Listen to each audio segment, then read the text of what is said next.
जय गुरु जी। संगत जी, आज का दिन कहने को तो यह है कि गुरु जी हमारे बीच में नहीं रहे क्योंकि 31 मई 2007 में जब उन्होंने चोला छोड़ा तो हम लोग सब बहुत ही दुखी और परेशानी में थे।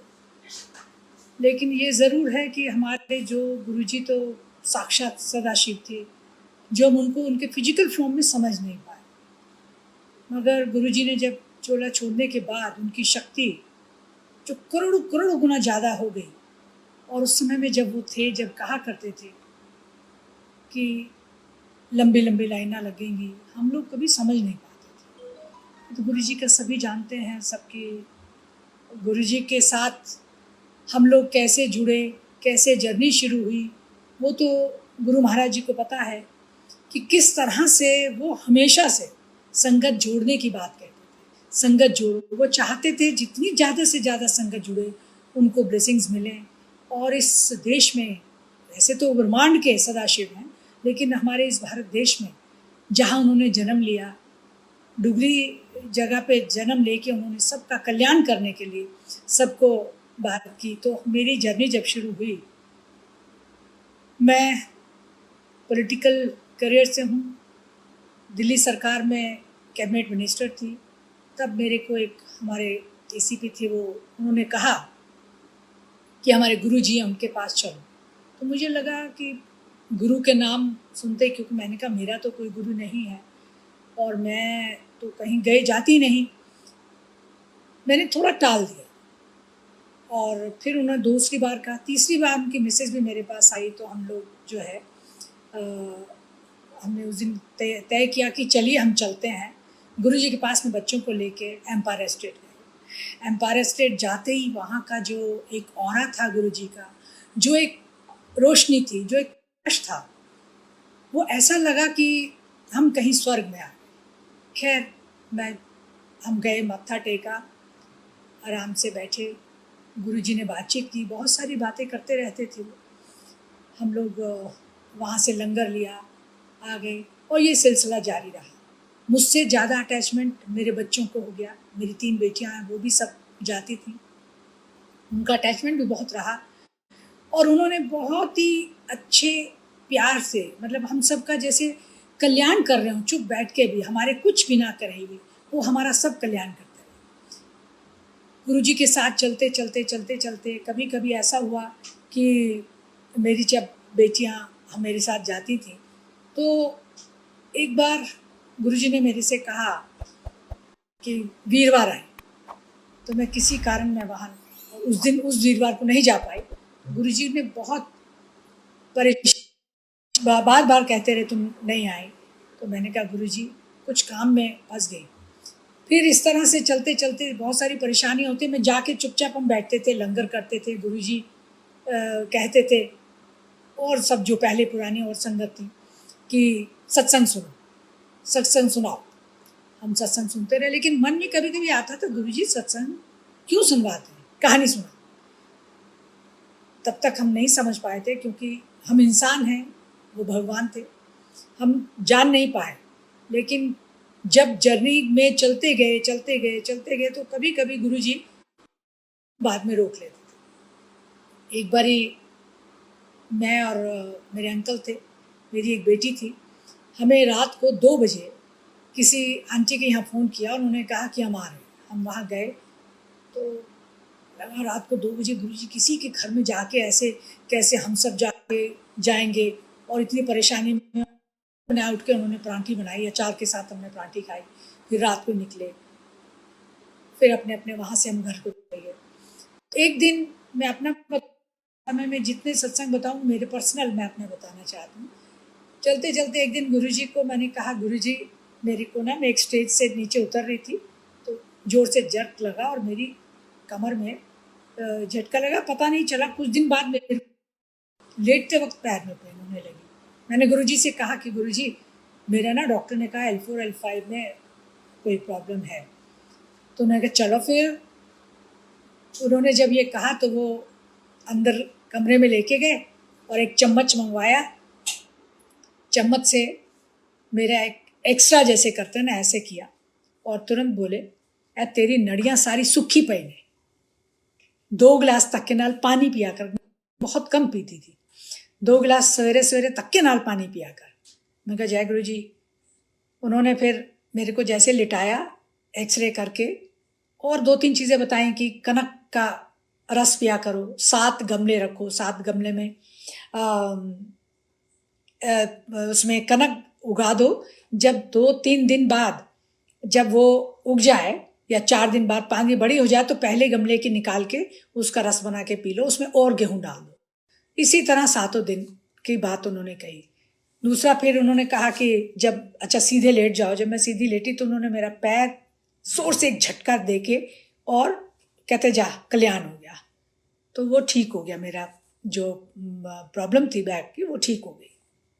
मेरी बेटी भी थी, उसको भी कहा बीच वाली बेटी को कि चल अदा भी एक्सरा कर देंगे। फिर उसका भी एक्सरा किया और उसकी जो जो परेशानियां थी उन्होंने गुरुजी ने कुछ उपाय बताए, वो किए तो वो ठीक किया। और दूसरा उन्होंने एक दिन मेरे से कहा कि अगली बार आई 50 रुपए के पान लेके आना। तो मैं 50 रुपए के पान लेके गई। तो हमारे करोल बाग में थी तब, मैं तो करोल बाग से उन्होंने इतने सारे पान 50 रुपए के 50 पान दिए। गुरुजी देख के इतने खुश हुए और हंसे भी कि इतने सारे। तो उन्होंने कुछ हाथ में लेके ब्लेस किया और मेरी बेटी को कहा ले ये इसको लगा लो। उसने लगाए, वो मेरे को आधे मेरे को दे के कहते तू भी लगा ले। तो मैंने कहा अच्छा ठीक है, मैंने वो लगा लिया। और उन्होंने कहा इसके बाद उसे मैंने अपने साड़ी के अंदर यहाँ पे ही रख लिए और उसके बाद उन्होंने कहा कल सवेरे इसको डस्टबिन में डाल देना। चलिए फिर हम जाते रहे। गुरुजी का जो चीज़ें थी बताते, जो उन्होंने बताई उसका बिल्कुल ठीक हुआ। एक सत्संग और है, मेरी बेटी को पीछे कुछ परेशानी हुई और मैंने गुरुजी से कहा गुरुजी इस तरह से डॉक्टर कह रहा है इसको ये है। और कहते थोड़ी देर चुप रहे। फिर उसके बाद कहते ऐ क्यों होता है। मैं भी चुप हो गई, मेरे को पता नहीं गुरुजी मैं क्या कहूँ। मैंने तो कहा कि मैंने डॉक्टर से एक बात की, उन्होंने ऐसा कहा। तो थोड़ी देर सोचते सोचते वो चाय पी रहे थे और चाय पीते हुए उन्होंने मेरी डॉक्टर को कहा एल है, और उसको ग्लास उसको दे दिया। आधा जो चाय उसने पी, उसके बाद उसके साथ लाए और बिल्कुल कभी कोई परेशानी गुरुजी की कृपा से नहीं रही। एक बार इसी तरह से जब 98 में जब मैं मिनिस्टर थी, उसके बाद गुरुजी ने मेरे को कहा 2000 में, उन्होंने 2001 में कहा पार्लियामेंट का इलेक्शन लड़। मैंने कहा गुरुजी नहीं, पहले जो होगा वो करूँगी। तो वो चुप हो जाते थे। फिर एक दिन और उन्होंने यही बात कही। मैंने कहा गुरुजी गैप जाएगा तो बड़ी मुश्किल रहेगी, इसलिए जो पहले होगा मैं वो लड़ूंगी। मैं भी अपनी जिद में, जब हम जैसे गुरुजी से बातें करते थे तो जिद करने लगी। तो फिर उन्होंने जब कहा तो चुप हो गए। और उसके बाद वही हुआ 2003 में। हो सकता है वो समय बहुत ख़राब था, एंटी इनकम्बेंसी फैक्टर हो सकता था, क्योंकि सेम कॉन्स्टिट्यूंसी से मैं 4-5 इलेक्शन कंटिन्यू लड़ी रही थी। गुरुजी ने शायद इसी वजह से कह रहे थे वो पार्लियामेंट लड़, या उनकी और इच्छा थी। हम लोग तो इंसान है ना, तब समझ ही बुद्धि से दूर था, हम लोग समझ ही नहीं पाए मैं कि इस तरह से क्या गुरुजी कहना चाहते हैं। फिर भी 2003 में उन्होंने मेरे को ड्रीम में दर्शन दिए, जबकि वो फिजिकल फॉर्म में थे। उसके बाद ड्रीम में दर्शन दिए। उन्होंने जैसा तरीका बताया मैंने वैसे ही किया और मैं 2003 का चुनाव जीत के, चूँकि मैं गुरुजी के पास आई, वो हंसने लगे, कह लगे कर लेता हूँ ना। मैं चुप रही। मैंने कहा जी गुरुजी। फिर अगली बार 6 महीने अभी नहीं बीते थे, और क्योंकि ये नवंबर 2003 की बात है, और मई 2004 में फिर उन्होंने पार्लियामेंट का जब कहा तो मैं पार्लियामेंट इलेक्शन लड़ी, जीती। गुरुजी के साथ आना जाना रहा और गुरुजी के साथ इतना ब्लेसिंग्स हमें मिले। लेकिन उसके साथ साथ चलते चलते जब गुरुजी ने चोला छोड़ा तो उस समय बहुत रोना आया। इतना रोना आता था कि हम तो जब बड़े फ्री थे कि जो भी कुछ कोई परेशानी होगी गुरुजी को कह देंगे। जैसे हमारे बड़े घर के हैं कि उन्हें कह देंगे और तुरंत ठीक हो जा रही है। बात ठीक भी थी, वो भगवान थे। हमारी बुद्धि उस समय काम नहीं करती थी और हम ऐसे समझते थे जैसे गुरुजी हमसे आराम से बातें करते हैं, सब करते हैं, हर वक्त हम उनके पैर दबाते रहे। एक बार मैं ऐसे कभी गुरुजी कहीं या ना कहीं मैं पैर दबाने लगती थी। तो रोज ही जब भी मौका मिलता था मैं पैर दबाती थी।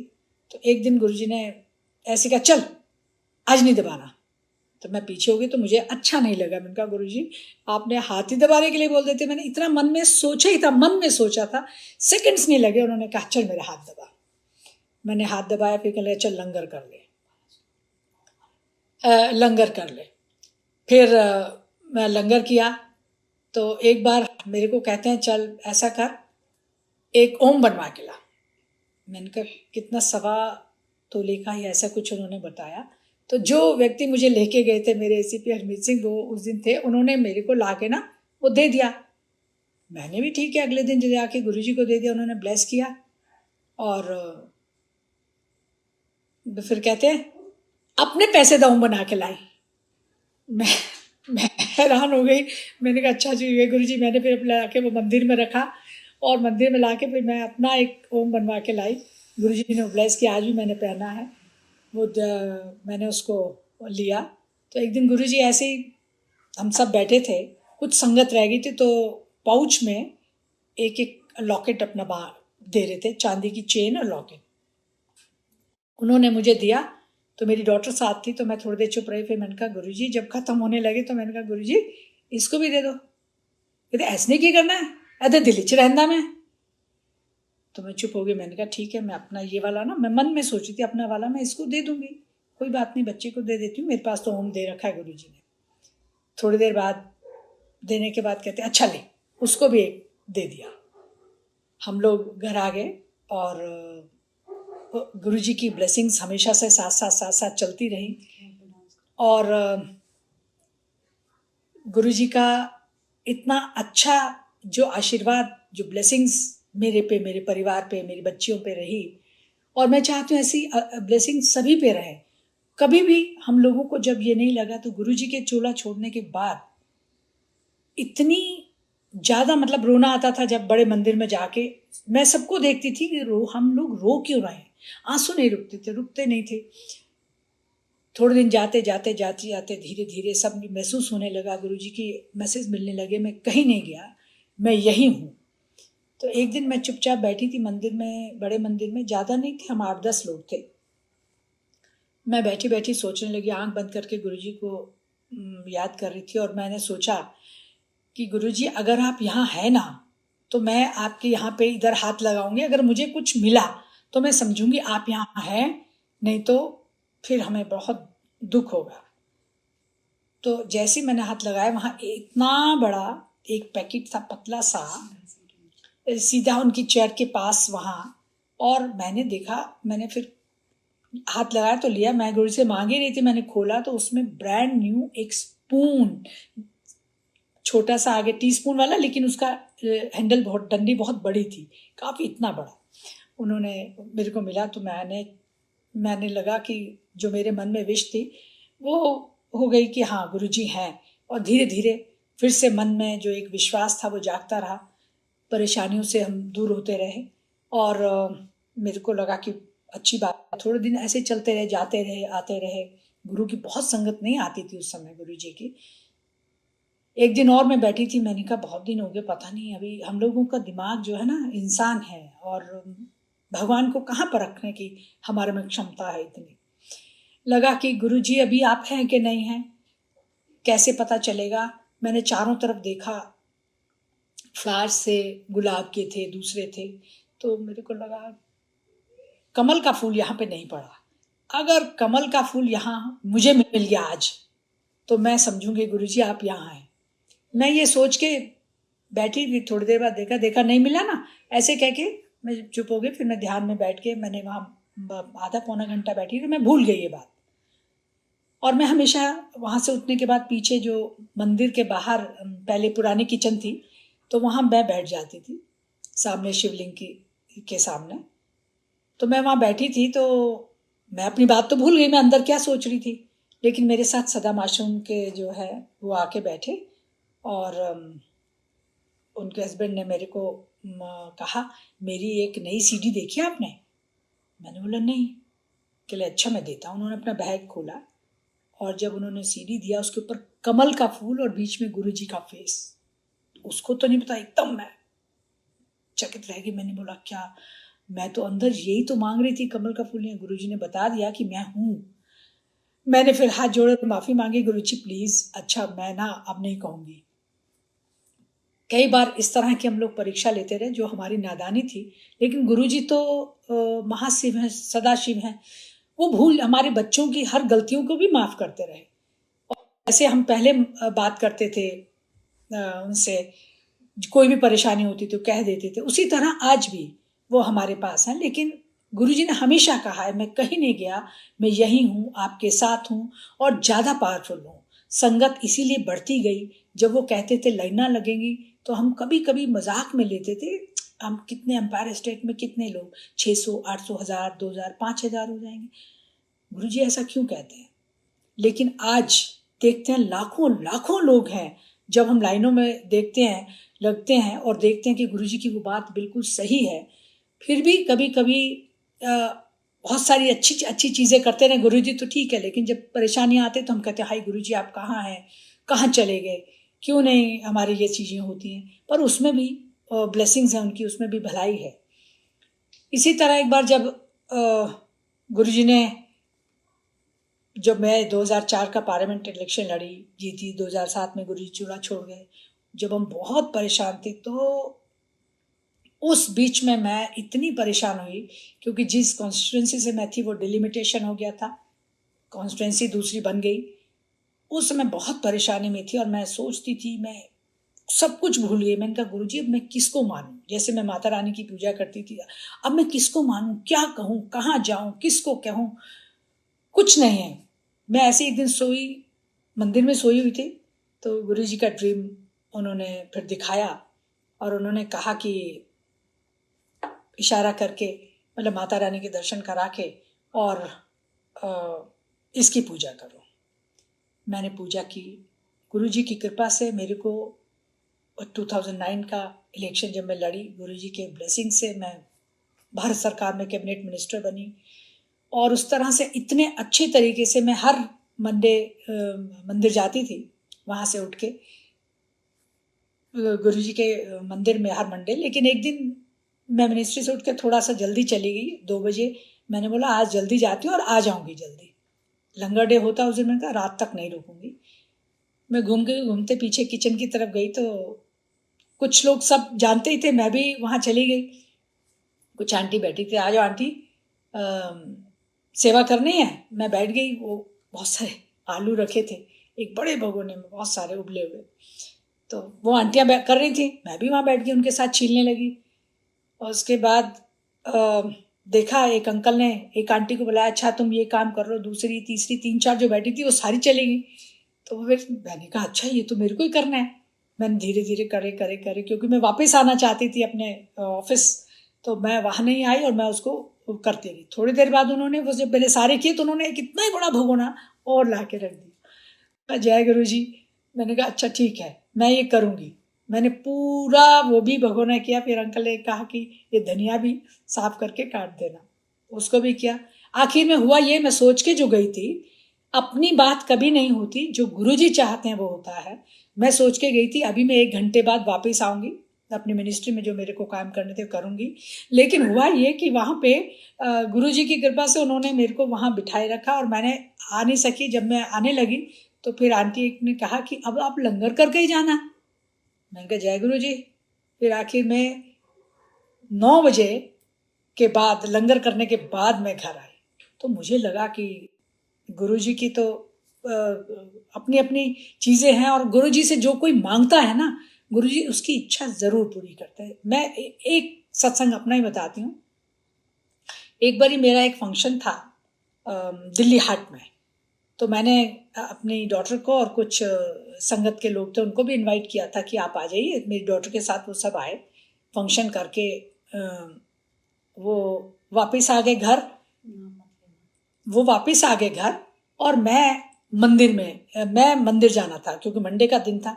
मैं वहाँ से फंक्शन ख़त्म करने के बाद मैं मंदिर जाके वापस आई। तो मंदिर जब मैं जा रही थी तो वहाँ के कुछ जितने भी आर्टिसंस से जो आए थे वहाँ, जिनको दिल्ली हाट में हम लोग कियोस्क देते थे, मैं अपनी गवर्नमेंट की तरफ से हम फ्री कियोस्क उनको देते थे, उनका रेंट उनसे नहीं लेते थे, वो गवर्नमेंट पे करती थी। डिफरेंट स्टेट्स के डिफरेंट आर्टिकल्स लेके आते थे। कुछ लोगों ने, जैसे जम्मू कश्मीर के थे और थे कुछ एक दो, किसी ने शॉल गिफ्ट की, किसी ने वो किया। तो मैं जाते हुए सोच रही थी, मैंने कहा मैं क्या करूँ, किसी को दे दूँगी बाहर की। मैं चलिए बिटिया भी तो बाहर की, उनको दे दूँगी। लेकिन पता नहीं क्यों जो उस संगत में हमारी कोई संगत थी जो वहाँ पे लेना चाहती थी, वो नहीं ले पाई। मेरे मन में आज जैसे देखा मेरे घर में, तो मैं अंदर आई और अंदर आते ही मैंने कहा अच्छा मेरी गाड़ी में से वो निकालो। जैसी वो आई मैंने उसको दे दी। मैंने कहा ये आई हुई है, इनको गिफ्ट कर देती हूँ। तो तुरंत उसने मेरे अपनी बेटी को कहा कि देखा जो हम ले रहे थे और हम तुमने लेने नहीं दिया, चलो चलो चलो चलो, वो यहाँ मिल गई। तो गुरुजी सबकी सुनते हैं। उन्होंने वहाँ खरीदना था, बिटिया ने लेने नहीं दिया, मेरे पास और मेरे मन में डाला कि मैं क्या करूँगी, मैं किसी को दे दूँगी, और मैंने आके उसको वो गिफ्ट कर दी। ये गुरुजी की अपनी जो इच्छा शक्ति है, किसको कहाँ कैसे देना है, किसको कैसे ब्लेस करना, और कोई भी चीज़ मांगो वो ज़रूर मिलती है। गुरुजी बहुत सारे मैसेजेस देते हैं और हम सब संगत को चाहिए वो मैसेजेस को मान लेना चाहिए। चाहे कोई संगत आपको लग भी रहा है कि ये मेरे लिए क्यों, मेरे को क्यों मैसेज दे रही है, पता नहीं ठीक है या गलत है, हमें कभी ये नहीं सोचना चाहिए, हमें वो बात मान लेनी चाहिए। एक नीतू आंटी हैं, उनका एक मैसेज था, वो लंदन में थी अपनी बेटी के पास। उनको कोई ड्रीम आया कि मेरी डॉटर को, मेरे से ज़्यादा कम बातें होती थी उस समय, मेरी डॉटर से ही होती थी, बड़ी वाली डॉटर से। तो वो उन्होंने अलमीरा एक उसको कहा कि गुरुजी कह रहे हैं कि एक अलमीरा निकालनी आपकी मम्मी ने, घर में है, वो निकाल दो, उसमें सोल्स हैं, ये है वो। तो मेरे को लगा, मैंने कहा क्या सोल्स कह रहे हैं, अच्छा ठीक है मैं निकाल दूंगी। गुजरते गए 2-3 महीने निकल गए, उसको शायद जून 2014 या दिसंबर 14 की बात है, जून जुलाई की बात है। मेरी डॉटर ने मुझे 2-3 महीने, मैंने कहा हाँ मैं कर वो दूंगी। मैं रोहिणी में रह रही थी, मैंने कहा हाँ निकाल दूंगी, 3rd फ्लोर पे है, मैं किसी को बुलाऊंगी। करते करते करते कितने कितने महीने निकाल दिए, और उसका रिजल्ट ये हुआ कि दिसंबर में एक बहुत बड़ा एक मेरा नुकसान हुआ, दिसंबर 2014 में। खैर मेरी डॉटर ने कहा देखो तुमने ये नहीं कहा। मैंने कहा गलती तो हो गई, अब ये नुकसान भी है, चलिए कोई बात नहीं, जय गुरु जी करते गए। फिर समय निकलता गया। एक दिन मेरी सबसे छोटी डॉटर यशवी मेरे घर आई हुई थी, वो लखनऊ में थी, वो रोहिणी में आई, और वो मेरे पास रात को 3:30-4 बजे सुबह के आई और कहती मम्मी मम्मी उठो, मेरे को एक ड्रीम आया, मैं आपको अभी लिखवा देती हूँ। गुरुजी आए थे और वो ये कह रहे थे कि मम्मी को बोलो 31 दिसंबर का एक सत्संग करना है आपकी मम्मी ने, और जिसमें उन्होंने अपना चोला भी बताया कि ये चोला दिखा के एक फोटो लिए हुए थे, ये वाला चोला मेरे को पहनाना है, येलो कलर का था। और कहते आप लिख लो नहीं तो भूल जाएंगे कि जून जुलाई की बात थी और 31 दिसंबर 2015 को करना था। तो मैंने लिख लिया उसे, और उसने कहा कि गुरुजी ने लंगर भी बताया कि सारा साउथ इंडियन लंगर बनेगा। तो मेरी बड़ी डॉटर ने, जिगीशा ने, उसकी तैयारी करी, जिसको वो जानती थी उसको बुलाया आंटी से पूछ के। 31 दिसंबर को सत्संग मैंने किया, उस बीच में किया, और साउथ इंडियन वो रखा। इसी बीच में जो था गुरुजी ने, मैं तो शायद अलमारी नहीं निकाल सकी, लेकिन गुरुजी का सत्संग रखवाना और अलमारी गुरुजी के हिसाब से, गुरुजी ने निकलवाई एक तरह से, क्योंकि मैं अकेली थी और बहुत बड़ी अलमारी थी, वो 3rd फ्लोर पे थी, क्योंकि वहाँ से कुछ सामान शिफ्ट होना था मेरी डॉटर के घर रोहिणी से। तो जो लेबर आई ना, उस समय मेरे दिमाग में आया कि ये, जब लेबर को मैंने कहा कि आप ये सामान छोड़ आइए, वापस पेमेंट जब दूंगी तब ये मेरे यहाँ से ना ऊपर से अलमीरा निकाल के आप बाहर एक मंदिर है उसको दे आना, वहाँ रखाना। तो उन्होंने कहा अच्छा ठीक है। तो जैसा मेरी डॉटर को ड्रीम आया था कि इस तरह से लंगर की बात बताई, गुरुजी ने बताया, और ये भी बताया कि कुछ लोग ऊपर से रोते रोते जा रहे हैं, 7-8 कोई मतलब काले काले से लोग हैं लेबर जैसे, और वो वो कह रहे हैं आपकी मम्मी ने हमें निकाल दिया। तो सेम वही सीन मैंने देखा जब अलमीरा वो निकाल के ले गए। तो बहुत बड़ी थी, मैं उनको कह रही थी कि देखो मेरी स्टेयर्स में कोई परेशानी नहीं आनी चाहिए, ना ही कोई स्क्रैचेस आने चाहिए, वो ग्लास का था, साइड में रेलिंग थी। मैंने कहा ये टूटना नहीं चाहिए, बड़े आराम से लेके। उन्होंने कहा आप चिंता मत कीजिए। वो आराम से निकाल के ले गए और मुझे अपनी डॉटर का वो ड्रीम याद आ रहा था कि वो जो उसने कहा था इतने लोग निकाल के ले जाएंगे, वो लेके गए। उसके बाद जब सत्संग हुआ, गुरुजी का फिर मैसेज आना शुरू हो गया कि मैं जो है वहाँ से हटूँ, वहाँ से अलग रहूँ, अब मैं उस जगह पे नहीं रहना चाहती। बार बार कह रहे थे, बार बार मेरे को। मैंने वहाँ से मैं अपनी डॉटर के पास आ गई, वहाँ मैं रहने लगी और वो ठीक हुआ। एक बार ऐसे मेरी डॉटर का 10 फरवरी का एक सत्संग था, 10 फरवरी को। तो मेरे को बहुत पेन थी बैक में। तो मुझे लगा गुरुजी ने तो ठीक कर दिया, क्या हुआ मेरे को, कैसे ये पेन हो रही। इतना ज़्यादा था कि मैं बैठना भी और खड़े होना भी मुश्किल था। फिर मैं जाके फिर एक रूम में, डॉक्टर के वहाँ दूसरे रूम में थोड़ी देर के लिए मैंने कहा लेट जाती हूँ। मैं लेटी तो एक आंटी ने कहा क्या हुआ। मैंने कहा मेरे इस तरह से शायद बैक में। कल कि हाँ ये कभी कभी हो जाता है, मेरे को भी L4 L5 में ऐसा ऐसा। मैं चुप रही। फिर मैं आई तो एक हमारी संगत की आंटी ने बोलना, नित खैर मंगा पे ना, मैं कभी कभी गुरुजी ने डांस के लिए बहुत कहते थे मुझे। अब मैं वो सत्संग अभी करती हूँ बाद में। उन्होंने उसने आके कहा कि इस पे आप डांस करो। मैंने बोला नहीं नहीं मैं नहीं करती, सब करो सब करो। तो मेरी ग्रैंड डॉटर्स वगैरह भी करने लगी, मैंने शुरू की। फिर उन्होंने उन सबको बिठा दिया और मैं तो सब कुछ भूल ही गई क्या हुआ था। मैं काफ़ी देर, ये पूरा सॉन्ग है, इस पर पूरा डांस किया। डांस करने के बाद मैं बैठी आराम से। तो मुझे एक संगत जो बाहर रहती थी झांसी में, उसका फ़ोन आया। कहती गुरुजी ने ना आज आपका बहुत बड़ा एक कष्ट निकाला है, मतलब कौन सा कैंसर ठीक किया या ऐसा कुछ उन्होंने। मैंने कहा नहीं मेरे को तो कुछ ऐसा नहीं था। कहते नहीं गुरुजी ने कहा वो बात ठीक है।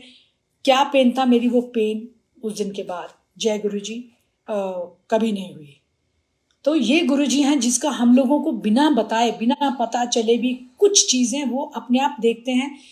अपनी ब्लेसिंग से किस संगत को कब किस समय पे कैसे ठीक करना है वो करते हैं। क्योंकि मेरे को पहले कई बारी कहा था, एक बार न्यू ईयर पे गुरुजी था फिजिकल फॉर्म में, हम बड़े मंदिर में बैठे थे। तो मेरे साथ, मैं उनके साथ ही बैठी थी। उन्होंने कहा चलो डांस करो। मैंने कहा गुरुजी मुझे डांस नहीं आता। मैं डांस या तो इसलिए पॉलिटिकल करियर होगा या क्यों सोचा, पर मेरे को आता भी नहीं था। 2-3 बारी गुरुजी ने कहा, मैं नहीं उठी।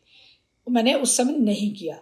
फिर कई बार कई मौके मिले, उस समय मैंने गुरुजी को किया। और मुझे लगता है डांस गुरुजी ने सिखाया, नहीं मैं नहीं करती थी। गुरुजी ने कह के कई बार उनके फिर बड़े मंदिर में उन्होंने 2-3 बारी कहा, कई जगह पे डांस किए। लेकिन गुरुजी जो डांस कराते थे, डांस से वो ब्लेसिंग्स देते थे। किसके क्या कष्ट हैं आपको बिना बताए, बिना पूछे, बिना आपके कुछ काम किए, वो आपके सारी प्रॉब्लम्स को वो ख़त्म कर देते थे। और अपने मतलब एक तरह से अपने ऊपर लेके करें, वो भगवान हैं। और वो कैसे ठीक करना है वो तो हम लोगों की समझ से आज भी दूर है। लेकिन जैसे पहले कष्ट दूर करते थे, जैसे पहले प्रॉब्लम दूर करते थे, आज भी गुरुजी वैसे ही प्रॉब्लम दूर करते। मैं एक टाइम है, मैं एक सत्संग और करना चाहती हूँ गुरुजी की। हमारी संगत में ही जब हम सत्संग करते हैं एक दूसरे के पास जाके, तो कुछ संगत के बच्ची बिटियाएँ थीं, तो 2-3 ऐसी थी। तो मेरे को लगा इनकी शादी नहीं हो रही, इतना एज होगी। मैं हमेशा गुरुजी से प्रेयर करती थी, गुरुजी इनकी शादी हो जानी चाहिए, बहुत एज भी बढ़ती जा रही है लड़कियों की। और ये मैं मन ही मन करती रहती थी कि कभी उनके घर गए तब भी कर दिया, या कहीं सत्संग में आए वो मेरे पास आए तब भी मैं मन में सोचती गुरुजी इनकी शादी हो जानी चाहिए। एक दिन मेरे को ड्रीम आया, मैं अपनी मदर के घर हूँ, मेरे मायके में। वहाँ कैसे गई मुझे नहीं पता, मैं वहाँ हूँ और गुरुजी 8-10-15 संगत को लेके वहाँ आ गए और ऐसे कुर्सी पे बैठ गए। कह लगे हुन मैं तो ब्याह लाया, विदा तू करेगी।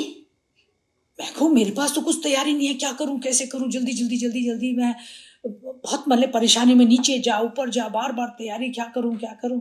मेरी आँख खुल गई। मैंने अपनी डॉक्टर को बताया कि गुरुजी ने ना कहा कि ब्याह तो मैं कर लाया, हुन विदा तू करेगी। तो फिर बिटिया ने कहा एक सत्संग कर लेते हैं। मैंने एक सत्संग फिर करवाया यहीं, और सत्संग करा के जो भी संगत आई, मैंने मेरे को तो जो समझ आया तो मैंने सबको ना एक एक लिफाफा विदाई का लिफ बना के, जैसे भी जो मेरे से हुआ मैंने उनको सबको विदाई किया। सबने कहा ये क्या, मैंने कहा ये, मैंने फिर उनको ड्रीम सुनाया कि मुझे जो मैं कहती थी, गुरुजी आए कहते हैं मैं ब्याह तो मैं कर लाया, विदा तू करेगी। तो मैंने कहा ठीक है, मेरे को जो समझ आया मैं इसलिए आज सबको ये लिफाफे गुरुजी की तरफ से हैं, मैं शगुन जो है विदाई का शगुन है, तो ये मैं दे रही हूँ। सब ने कहा ठीक है, मैं जैसे भी कहते जो मेरे को समझ आया वो क्या। थोड़े दिन बाद एक संगत में कह भी रहे थे अपनी बिटिया से कि देखो सत्संग जो किया था उसमें वो नहीं आई थी, और एक की मदर आई थी, उनका कुछ सेवा थी वो उन्होंने करी, तो उन बिटियाओं की शादी हो गई। जय गुरुजी। गुरुजी जैसे आप सबका कल्याण करते हो, जो भी और बाकी काम है जिसके भी हैं, हर संगत की हर इच्छा पूरी करो, जिस तरह से आप हमेशा सबको ब्लेसिंग्स देते आए हो, और मेरे को और मेरे परिवार को, मेरी और संगत को, जो पूरे संगत जो है पूरा बड़ा परिवार है, इतने बड़े परिवार में जो खुशियाँ जो आप देते हैं, उसी तरह से हर प्रकार के कष्ट दूर करके सबके बच्चे अच्छे हों, अच्छे रास्ते कहते थे। मैं लाइफ देता हूँ, मैं फिर हेल्थ देता हूँ, फिर मैं वेल्थ देता हूँ। ऐसे अनेकों अनेकों चीज़ें हैं जो आप करते आए हैं। गुरुजी के सत्संग तो बहुत हैं, फिर मौका मिलेगा तो मैं और बात करूँगी गुरुजी के समय में किस तरह से। एक बारी और मैं याद आ गया एक सत्संग और, गुरुजी कब किसके घर ले जाते थे या कहाँ ले जाते थे, किसको ब्लेस कर रहे हैं ये किसी को पता नहीं था।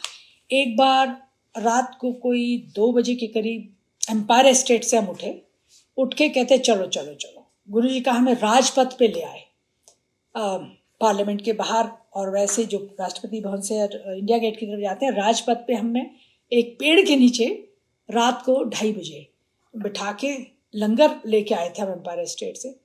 हम 10 लोग थे, वहाँ हमने गाड़ियाँ रोकी और वहाँ पे उन्होंने एक पेड़ के नीचे बिठा दिया। वहाँ बैठ के हमने लंगर किया। तो मैं सोच रही थी रात को इतनी अंधेरे में कहाँ हम ला के यहाँ पे बैठे इंडिया गेट पे लंगर किया। लंगर करके फिर जो लोग नहीं चल सकते वो गाड़ियों में बैठे, और वहाँ से लेके ओबराय इंटरकॉन्टिनेंटल तक पैदल पैदल गुरुजी, और हम भी सब पैदल पैदल पैदल पैदल गुरुजी के साथ चले। ओबराय इंटरकॉन्टिनेंटल पे जाके उन्होंने चाय पिलाई सबको, और एक सरदार जी थे, क्योंकि वो नाम मुझे नहीं मालूम है, कोई बिजनेस में होंगे। गुरुजी ने उनको फिर बाद में कहा चल पेमेंट कर। उसने पेमेंट करी तो मैंने गुरुजी से कहा गुरुजी इतनी 5 स्टार में चाय ली, और वो भी एकदम ठंडी, और मतलब बहुत वो नहीं लगा कि 5 स्टार की चाय पी रही है। तो वो हंसने मुस्कुराने लगे और हमसे जाके, पर ये गुरुजी का ये समझ नहीं आ रहा कि जिससे वो पैसे खर्च करा रहे हैं उसका कोई कष्ट दूर कर रहे हैं, किसको ब्लेस करने वहाँ आए थे, किस लिए बैठे थे, क्यों रात को वहाँ आए, वहाँ से पैदल गए। ये जय गुरुजी आज तक हम लोग अपनी अब समझ लगाते ही नहीं है। सिर्फ मैं इतना कहूँगी कि जो चीज़ें गुरुजी जब बताते हैं हमें, अगर उस समय पे हम कर ले, जैसे मेरे को अलमीरा का बताया था, अगर मैं उस समय कर लेती तो जो कष्ट मेरे आने थे वो नहीं आते। और जब गुरुजी ने जो बताया जब किया, उसके बाद धीरे धीरे वो तो फिर समय निकल जाता है। फिर गुरुजी अपने हिसाब से, अपने तरीके से, अपनी संगत को, जो आजकल का जो समय देखिए आया है लॉकडाउन के पीरियड में, इतनी सत्संग, इतनी संगत, हम एक दूसरे से जुड़े हैं। एक दूसरे के पास नहीं भी जाके जुड़े तो इस माध्यम से हम जो जुड़े हैं, एक दूसरे की सत्संग सुनने को मिले, और सत्संग कहने वाला और सुनने वाला दोनों के कष्ट दूर होते हैं। ये गुरुजी का हमेशा से कहना था, और इसीलिए वो कहते थे कि सत्संग करो, सत्संग करो। मुझे भी हमेशा कहते थे सत्संग किया कर, सत्संग किया कर। तो हम लोग उस समय में सोचती थी शुरू में सत्संग का मतलब यह है कि बहुत बड़ा कोई तामझाम, और समझ नहीं आता था। गुरुजी ने कह मेरी मेरा फ़ोन नंबर दे, मेरे फ़ोन नंबर हमेशा लिख लेते। मैं गुरुजी हमेशा फ़ोन नंबर लिखते हो, करते तो हो नहीं। फिर वो हंस देते थे। तो सत्संग कर, सत्संग कर। अब सत्संग करो तो लगता था कि बहुत बड़ा कोई टेंट लगाओ, बहुत बड़ा वो लगे, लेकिन गुरुजी ने धीरे धीरे धीरे धीरे सभी संगत को बता दिया सत्संग का मतलब आप 9 आंटी बुला लो, आप 10 आंटी बुला लो, आप घर में भी बैठ के करो। आजकल जैसे हम सब घर में कर रहे हैं, रोज ही करते हैं सत्संग, ऐसे ही उनका धीरे धीरे हमें समझ आए कि सत्संग का मतलब गुरुजी का इतना आसान कर दिया। गुरुजी ने जो सत्संग शुरू किए थे, गुरुजी ने अपने आप शुरू किए थे नवंबर 9 से प्रचार करो। रघुवीर अंकल को ये मैसेज, जो गुरु रघुवीर अंकल रहते थे गुरुजी के साथ, उनको ये जिम्मेवारी सौंपी थी कि जितनी संगत है उनके घर जा जाके सत्संग करो।